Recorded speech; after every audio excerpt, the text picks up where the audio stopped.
মামু কথা কিন্তু বুঝে শুনে কইও। এই তুই গোলগপ্পার রে বুঝে শুনে কথা কইস?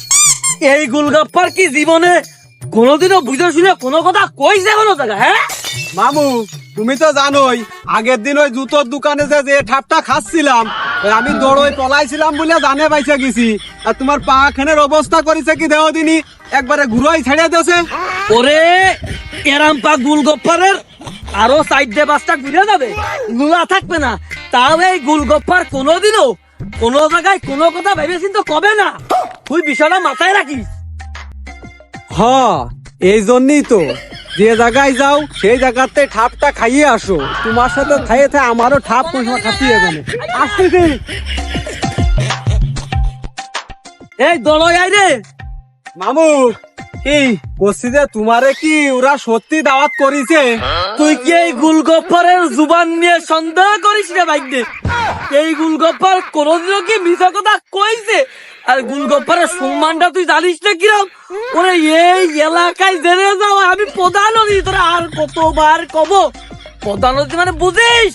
তা নাই বুঝলাম। তা ওই জায়গাতে যাচ্ছ, ওই আগের বেড়া দোকানে 4-5 জন লোক ছিল, আর এখন বিয়ে বাড়িতে কিন্তু বহুত লোক, পাকড়াও করে ফেললি পলাতে পারবো না নে। আর তা নাই হইলো তুমি যাও, আমি ওই ফেস ওয়াশ দিয়ে একটু ফ্রেশ ট্রেশ হয়ে মুখ টুক ধুয়ে আসি। তাই নিয়ে আসিস, আর কোনো সমস্যা নেই। গোলগপ্পা যেহেতু প্রধান অতিথি, গোলগপ্পারের বাইকটা না আসলি ওই ডাকের মুখ খোলা হবে না রে ভাই। তুমি যাও যা।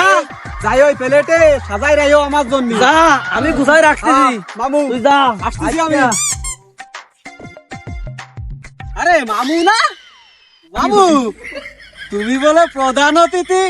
তা প্রধান অতিথি কি এই কাজ করে? হ্যাঁ এই গোলগাপ্পা, লোকজন বসে তারা ভাত খাবে, আপনি একখান করে ডিশ দিয়ে মাথার তালে আছিস, এক থাল ভাত খাচ্ছিস জল দিয়ে, আর আর তাল হারাম দাদা। এই তাড়াতাড়ি নিয়ে আয়। টাকা আমি টাকা আরে লোকজন বসে রয়েছে, যা যা তাড়াতাড়ি নিয়ে আয়।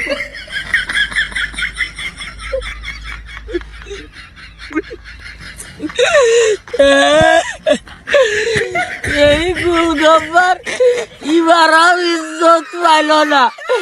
এই মাত্র ভাবলে কি গোলগপ্পার কার কোনোদিনে মনে হয় ইজ্জত আর পাবে না।